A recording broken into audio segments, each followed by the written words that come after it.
ओडिशा को दबनी तुम 20 एमपी नहीं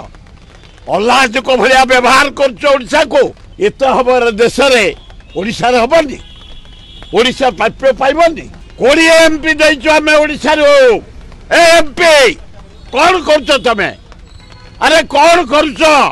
ये रेल प्रकल्प धर्मेंद्र रेल मंत्री आगुरी घोषणा करते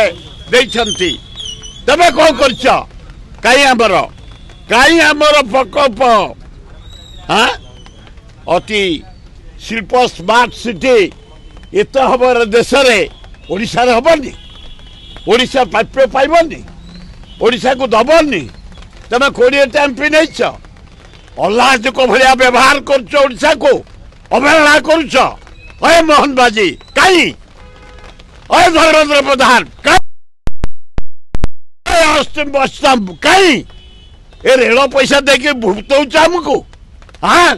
स्मार्ट सिटी नहीं शिल्प स्मार्ट सिटी ओडिशा रे हबनी एलिजिबल नुह ओडिशा पाई आम पड़ोसी बिहार पाइब आम रहिबु लज्जा ओडिशा को इनक्लूड करा जाओ इंडस्ट्री स्मार्ट सिटी मु दाबी कर